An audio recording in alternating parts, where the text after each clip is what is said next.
Today we're poolside once again in this nice summer heat. I am sweating like no other, but I'm about to jump in this pool after my new little friend. This is the Aiper Scuba S1 finishes its cleaning. He's just about done. It's been about 2.5 hours. Today I'm going to tell you 3 things that you're going to want to know about him before you decide to buy him, because he's pretty awesome. So without further ado, let's jump into this water.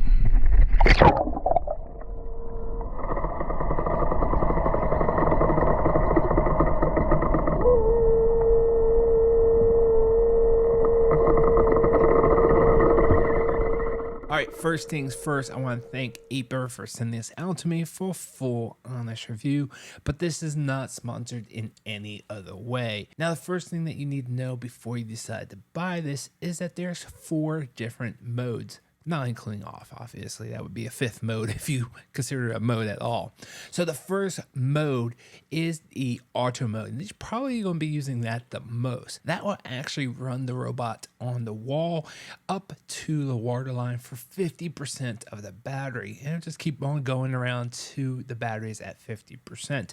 Once it reaches 50%, it is now going to go ahead and clean the floor. It's a little bit different than last year's model, which was reverse. I actually like to clean the floor first, so I wish there was some way to change it back, but unfortunately there's not, and you know, it all gets cleaned eventually. I'm just going to throw the robot in there when we're done with the pool, and it's just going to run for the 150 minutes, and then the next day I take it out and charge it up and it's good to go, and the whole pool is nice and clean. Now the second mode is running that entire battery life, which, like I mentioned, it's about 150 minutes of battery life. I actually got it about 3 hours, but understand, you know, when it's brand new, it's going to last, the battery's going to last a little bit longer. So it did about 180 minutes in my testing, but they definitely have a spec of 150 minutes. Now that second mode, like I said, is your wall mode. That's going to clean the entire wall and water line for 150 minutes, and it's just going to keep on going around your pool until it runs out of battery, and then it's just going to sit at the bottom of the pool until you come pull it out.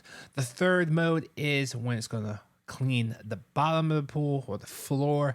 To run the 150-minute battery until it runs out of battery. Then it's going to go to the edge of the floor, and then you're going to have to pull it out and charge it up.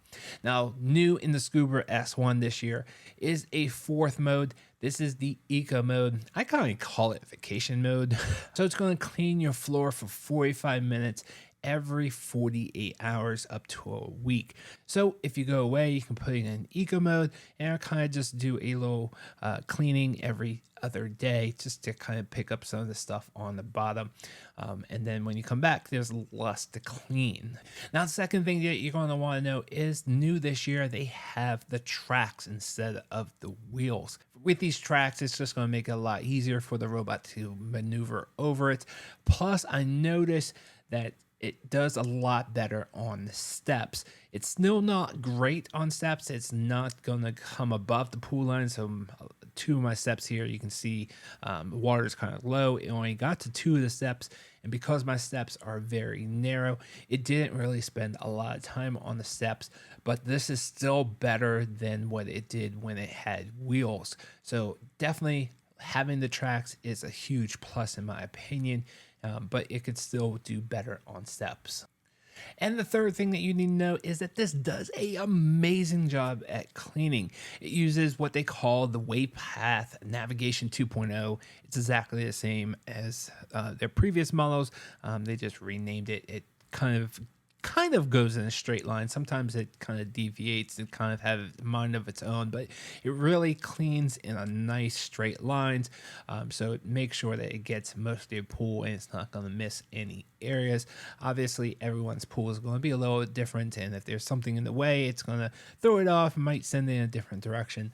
But with the 150-minute battery, it's definitely going to get your entire pool at least once, sometimes 2 and 3 times. And in wall mode, it's going to come up to that water line. You can see the brush in the front, and it's just going to really kind of clean up right against the water line, where I usually have to take a sponge and kind of wipe it down every month or so This automatically does it. So I love that wall mode where it comes above the water line. It really does a nice job, and it's easy to clean out the basket. The basket's easy to get out and just spray it down and then charge it up, which, by the way, as a added bonus, a fourth thing that you need to know is I absolutely love this new charger.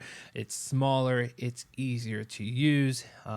Wire could be a little bit longer, but still made it work. One thing to keep in mind is where you plug this in, that is the brick. So if you have other things plugged into a very tight space with another outlet, that brick is definitely going to be in the way. So just keep that in mind.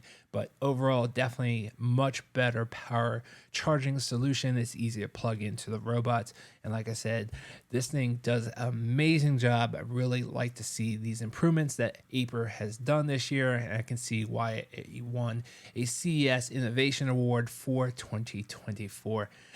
Really great job by Aiper. 2 thumbs up here. All right, guys, that's going to wrap it up for me. Thanks for watching, guys. I hope this video was helpful. See you guys on the next one.